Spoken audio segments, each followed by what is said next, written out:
something I've been inspired to share with you. And this is the first time this talk is being presented in public. The inspiration for this talk actually came before we turned into 2016.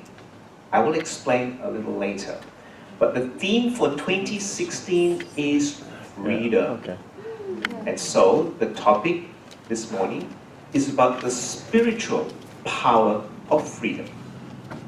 To my knowledge, I have not seen any teaching or talk on this topic so far. So it's really exciting to be able to share a perspective on all this. And so let's look at the meaning of freedom. What is freedom? What is freedom? First of all, it's being free in your internal kingdom. So your kingdom is your world. And what is inside is a reflection of what is going outside. So the first thing in freedom is being free in your internal kingdom, your internal world. Then, being free means there are no limitations, restrictions, or boundaries. There are no bondages. You have the ability to soar, and you experience total peace, harmony, and love. So that is the definition of freedom. Now, in order to know something, you have to experience the full measure of the opposite.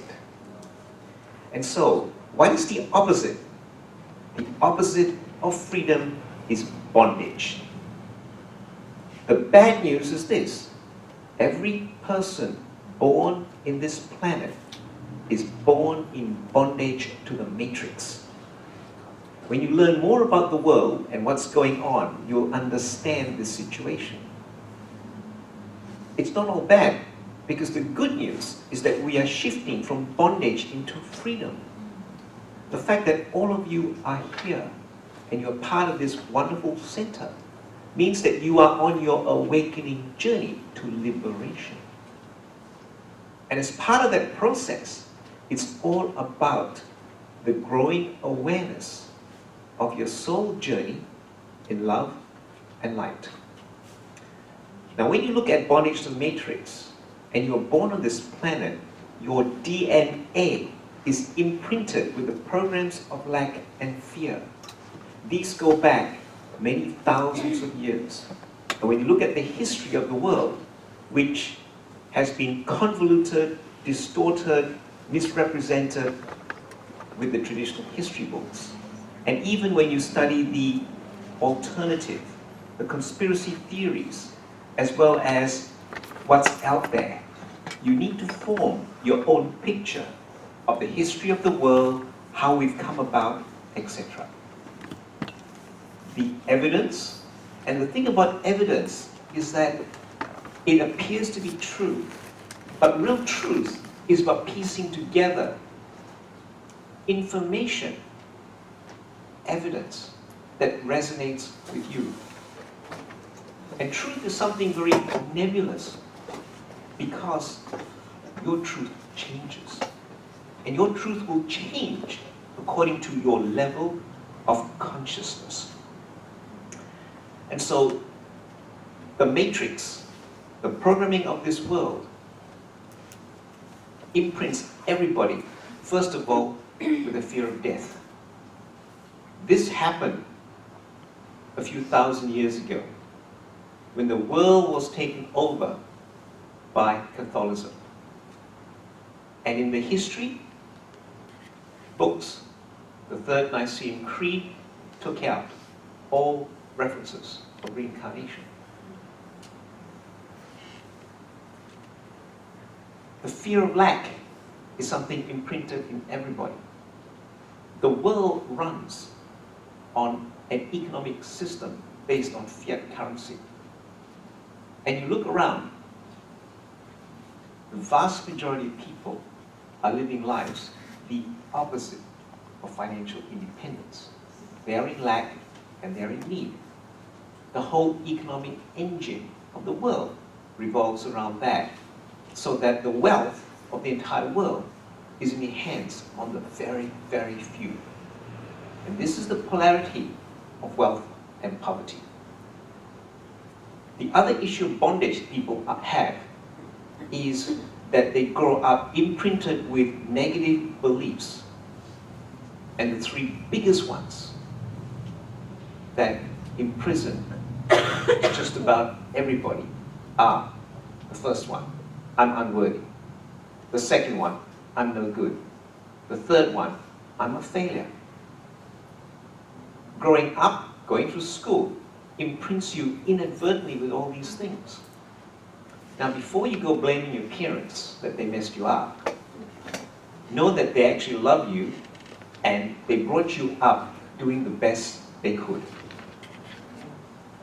And their greatest adversity and trauma they caused you is actually your greatest gift, when you understand the duality and polarity of life and love and what it's all about. And so, let's look more in detail at spiritual bondage. This is a very, very big area. Now, my beautiful partner, Sia, and myself do a lot of work with many, many people, and we come across these top three. And we've worked with hundreds of people. By the way, my beautiful partner, Sian, sitting at the back there, I encourage you to talk to her at some point in time. She is an incredible wealth of knowledge. She practices Dolores Cannon's quantum hypnotic healing technique and does regressions. So the knowledge she has on past lives, esoteric area, aliens, ETs, that kind of thing is phenomenal. So these sorts of things get your juices going. Just ask her to share some stories with you. Now, the three sources of spiritual trauma come into these three categories. The first category is the beliefs and values that get imprinted into you from the family of origin from birth to age 7. In fact, there's actually prenatal imprinting, because when your mother carries you, whatever she takes on inadvertently goes into you as baby, as part of your consciousness, and that gets imprinted into DNA. The second area is past lives. This is a very big one. And so past life regression, healing from that, causes many shifts with people. The third one is interdimensional interferences, entities, aliens, etc. This is a very big area and it runs extremely deep. I do not have the time to cover it. Suffice to say that Sian and I work with people and we find that a lot of people are not able to shift because of these interferences. For example, trauma in the spirit from a past life could open you up such that an entity could end up being a psychic lock in one of your chakras. And it has the right to be there as a result of the agreement of entrapment. So removing it is much more than just simply doing meditation or a clearing with the mind. Now let's move on to something opposite. And the next slide is about the spiritual power of freedom. So what is the spiritual power of freedom? It's the ability to transcend these things. The first one is your limited thinking and beliefs. And so limited thinking and beliefs is about, first of all, knowledge. Then growing in awareness, application of that knowledge, and for you to see that your life shifts, evolves, and ascends. Because the bottom line with everything is this: the results in your life speak as to what is really going on, not what you think. The mind lives on stories and unreality. Whatever is going on in the mind is an illusion. The only reality in matter is what's out in nature. And outside the mind, time does not exist. So the mind is programmed to live in the past and live in the future. So we think about the past all the time and use that as our reference point. And then our reference point causes us to look at the future and have certain expectations and directions in going there. As a result, our mind is rarely on the present because there's so much chatter going on. So first of all, transcending the limited thinking and beliefs of the mind is important for spiritual freedom. The next thing is understanding the 9 veils on the human soul. I came across this piece a few months ago, and it's extraordinary. I will go through that in more detail later in the presentation. But these 9 veils explain clearly why people cannot see the truth. You know how you talk to people and they just cannot see what you are saying? So those of you who are spiritual aware and then have family and friends around you that are asleep, do not try to change them, because they have a veil over their soul that until they do the work or something in them causes that veil to shift, you are talking to a wall. My family, whom I love deeply, have got veils over their soul. If they knew what I was doing like this, they would think I've gone off the planet, off my mind.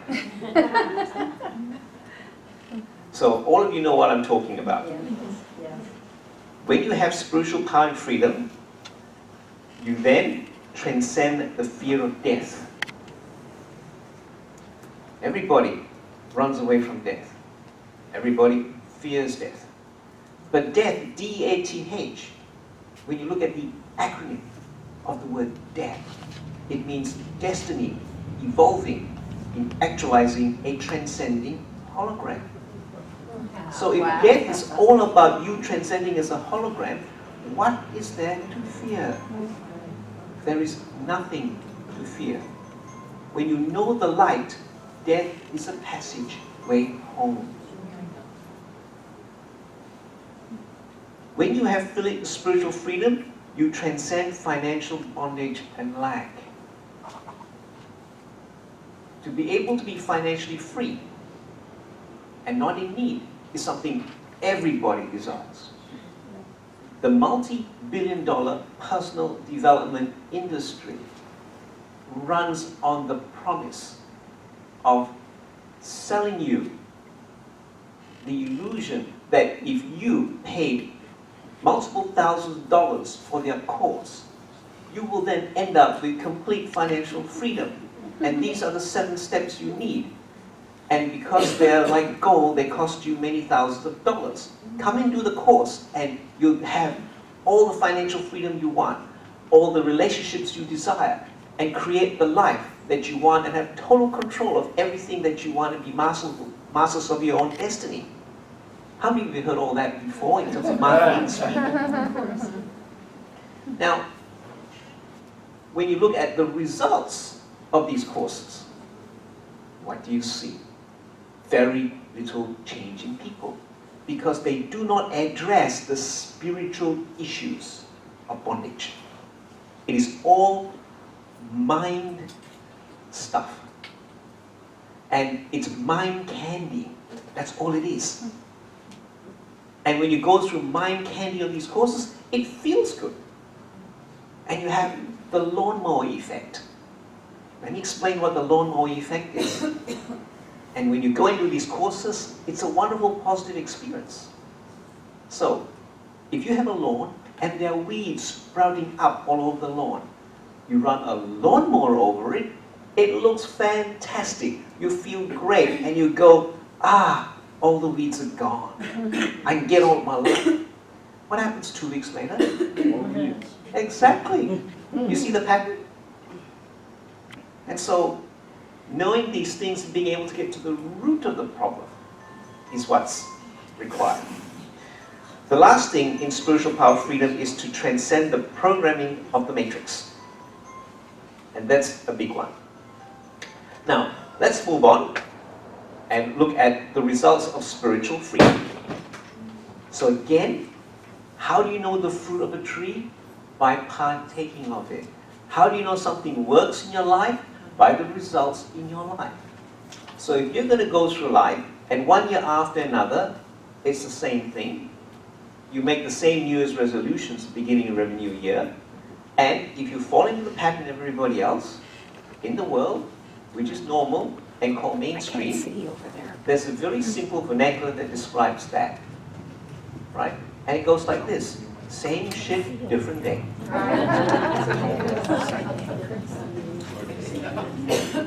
And so, when that happens, you are not free. That's right. All you are doing is perpetuating, going round the imprisonment of your life. So, what are the results of spiritual freedom? First of all, financial abundance. Sian and I have been together 5 years. This is our 17th, 1-7, overseas trip together. That's great. We had 6 last year. We had 5 the year before. We enjoy abundance to the point whereby we don't think about money in the bank.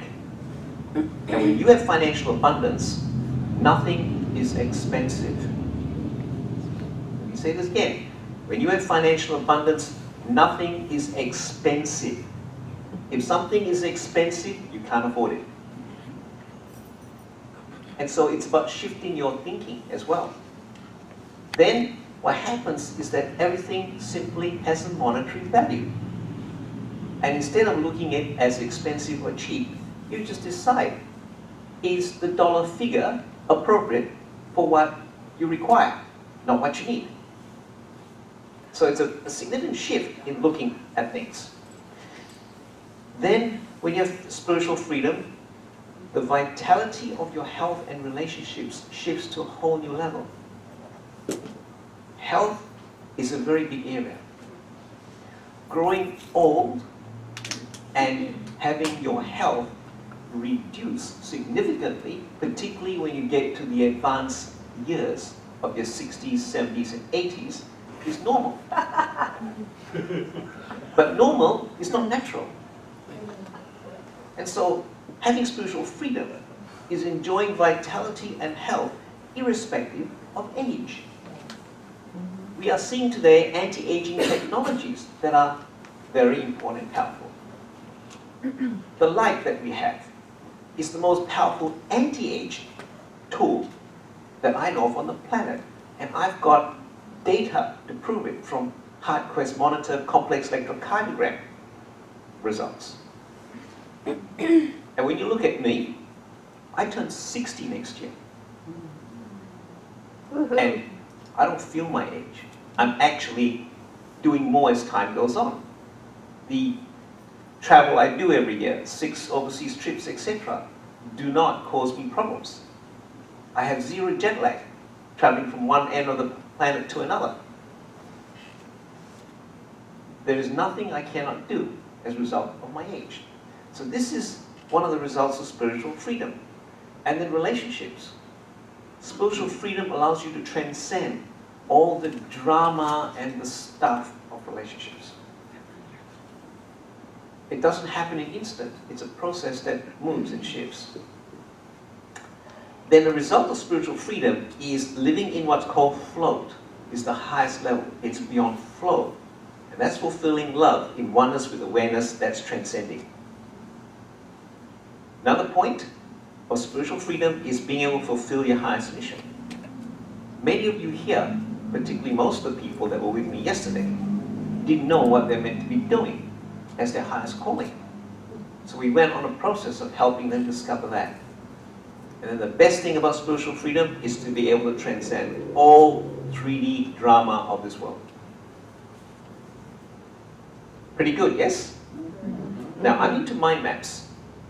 And here's a mind map on freedom. Now, some of you may not be able to read this when the slide comes on the screen. Yeah. And I map these words out that explain and unpack them in detail. And if you like these, I've got a whole stack of them over a whole lot of different topics. But let me actually go into the meaning of freedom on the next slide. Now, freedom is this: the flowing release of expectations and experiences. That's the first part. The second part is then allowing destiny in oneness to materialize. So this is the meaning of the acronym of freedom. Look at the first one, the flowing release of expectations and experiences. Your expectations from your experiences, from your beliefs and your imprinting limit freedom. When you release all expectations and you put a blank sheet of paper, you are in the moment completely open. You have freedom. And the flowing release means that you are moving with what's going on in the universe. You are not stuck in your little world. Then the result of being free is that you allow destiny in oneness to materialize. Now, what that means is this. Destiny is what you are meant to be doing and what other people are meant to be doing collectively together for a time like this that's the most important on the planet, which impacts the universe. What is that? It is the shift in consciousness of humanity and the ascension of this planet from the third to the fifth dimension. That is the most important thing. And it's the most exciting time to be alive now. So that's the destiny. Oneness is the coming together of everything, the removing of separation. I'll unpack oneness more in detail for you because all of you are about oneness. And when it materializes, it turns up in your world. So that matter and spirit become one.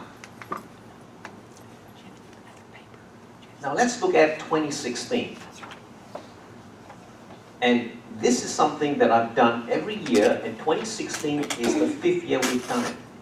And this is a quantum mind map, which is the collective unconscious wisdom of a group of people having a look into the energy snapshot of the following year. I started doing this in 2012, which was amazing. And I've done it every single year. And 2016 is the 5th year I've done it. So number 5 is important and critical. So what 2016 is about, which will go next slide and I'll unpack that. It's about freedom. So that's why I'm talking about freedom now. And it's freedom in the super dimensions of life. Now what's the super dimensions of life? The super dimensions of life is about looking at what limits us, being able to shift from what limits us to the potential of what can be. We came here in November during a workshop looking at the 21st century superhuman. So the super dimensions of life is about tapping into the higher powers that you have. And the energies coming into the planet are facilitating all this happening. Which is why moving towards spiritual freedom is really important for people to know and understand. Now, a watershed of the old is passing away. So watershed of the old, watershed of the old. Bit his battery. Oh, it's his battery? The old is passing away.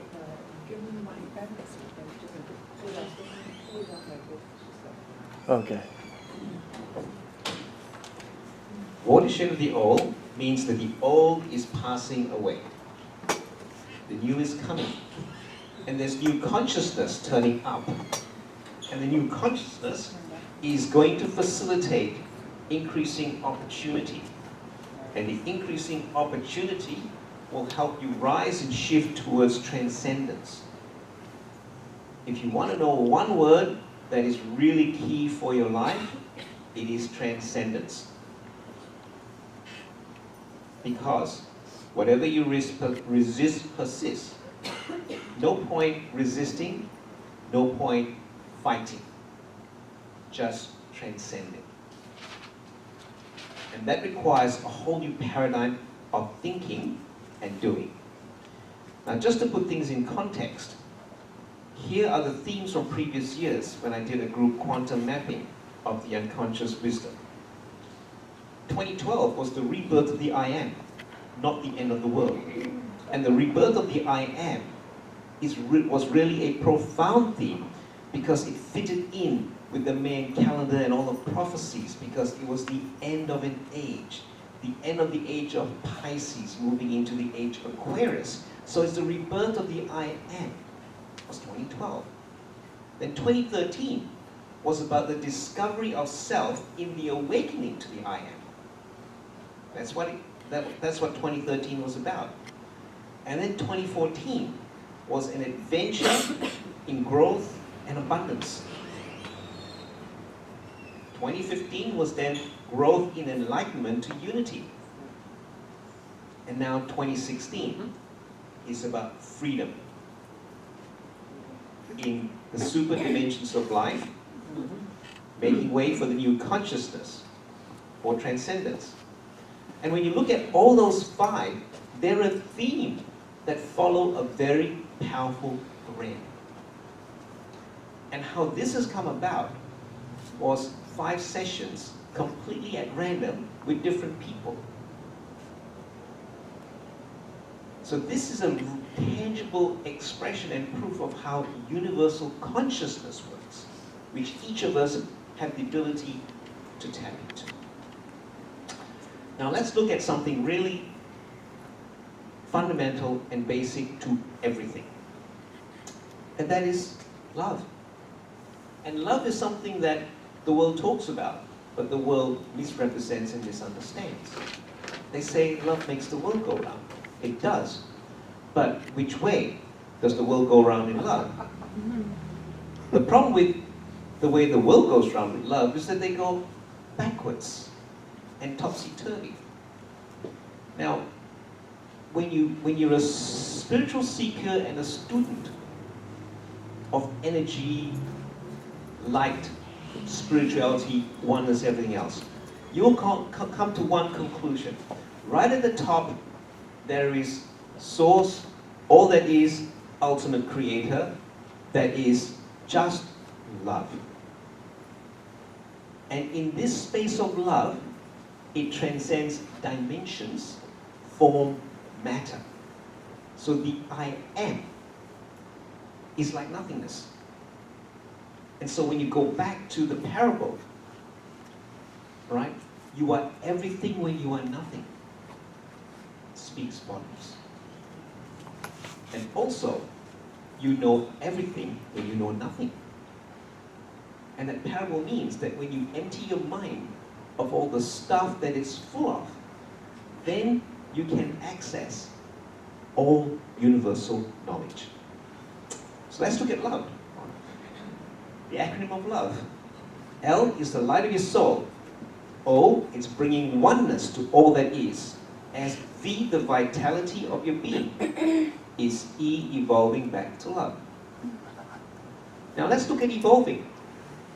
Everything in the universe moves. Everything in nature evolves. History is just a pattern of the evolution of this planet, people, civilization, species, and everything that has life in matter. So, at the top of everything that goes on in the entire universe, all the way down to every micro detail of your life, there is only one perspective. That perspective is this. Is it a movement towards love or movement away from love? Nothing more than that. So, when you are having grief in your life, is that a movement towards love or away from love? If it's a movement away from love, it is a gift of love. Because the movement away from love will allow you to know and experience more love. And it only happens when you embrace the movement away from love into its polarity as a gift and allow it to move back into love. Here's an example. Oprah Winfrey. You know her story, her background, how she went through enormous abuse as a young girl, teenager. pregnant at 13 or whatever it was. She ends up being the first black billionaire in your country because she has taken all the adversity as a gift of love, and as she comes back into love, she's able to magnify and intensify that density of love so that when she runs a TV show and goes and gives a family a car or a house, she's the only one that is able to relate to the people with the heart space of being there. So this is an example of the movement away from love as it comes back to magnify the intensity of love. So that's love. Now let's look at light. And I'm very much into light. And what is light? Light is love bringing insight to you. That's what light is. Light illuminates the soul, illuminates the way, illuminates the heart. So light is love bringing insight into you. And how does it do that? It's when you, G, express gratitude of everything in holographic perspective, H. And the T is your soul's transcendental journey back to source. That is the spiritual meaning of light. So love, light, and life are the Trinity that are intricately connected like Father, Son, Spirit. Having more light in your life is critical and important. We are programmed with our modern lifestyle to have very little natural light. So doing sun gazing, being out in the sun, doing sun gazing at dawn and dusk is very good for you. That's why I work with a Pandora star, because that lamp supercharges your brain with light energy. Effects are profound. Better sleep, reduce stress, your brain works better, helps your body heal and shifts your consciousness. Now let's look at life. What is life about? Here's a very, very simple definition of life. L-I-F-E. It is love infusing fullness in your evolution. So you are meant to experience the fullness of everything life has to offer to you and have your cup of fulfillment runneth over. This is the intention of the Creator for you. Now, if you're not experiencing all this in life, then there are areas in your life where you do not have freedom and you are in limitation. Now, whatever area you're in terms of limitation or lack or need or issues in your life, is perfect because there's nothing good or bad. It's just is for this time, for you, for your soul. Now, as people go through life, is it okay if they don't wake up? Sure. Absolutely. If they don't wake up, it is not their calling to wake up. It is not their lot to wake up. And it doesn't matter that they don't wake up. And so when you speak to people and you want to shake them and get them out of their shell and say, wake up, wake up, wake up, or da-da-da-da-da, the issue is this. How do you know whether they're meant to or not? See, if you're projecting your intentions and beliefs on them, that may not be appropriate. So the important thing is just work on yourself.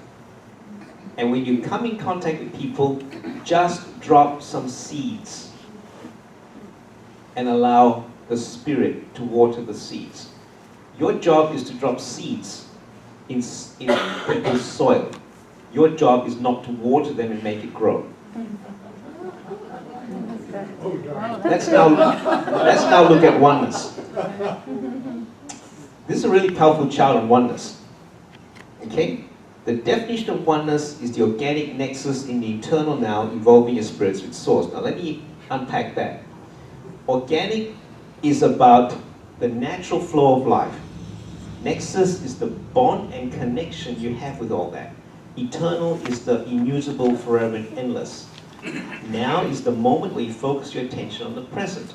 So, for oneness, you've got to get into the natural flow of life, into the connection and bond of the immutable, the forever, the endless.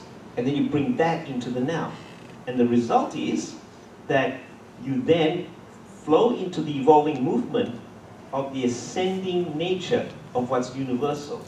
And then your spirits then connect with the God force in terms of its energy and consciousness, and it takes you back to source, which is the I am of nothingness. And so when you write it out, the next slide is how it's written out. Oneness is the organic nexus in the eternal now, evolving your spirits with source. So it's about the organic connection, the bonds of the eternal now. And then that is evolved, that is expressed in evolving your spirits with source. And when you get this oneness, you can then work on separation in different areas of your life. Now let's look at the 9 veils over the human soul. I'll go over these quickly. This is why people are asleep. Yeah. Okay, the first one is the world of politics. This veil is about the politics of the world and what's going on. Now, when people don't understand politics and what's going on in politics, that's a veil over them. The second veil is the world of history. History tells us a lot about the past and what's happened. But the thing about history is that you've got to do your own research, because most history books give you false information. So history is about understanding where you come from, which gives you a perspective of what's going on today. The third veil is that the world is controlled by private families. The vast majority of the population are not aware of this. When you're aware of this, you will know why there is such huge polarity between the wealth of the very, very few and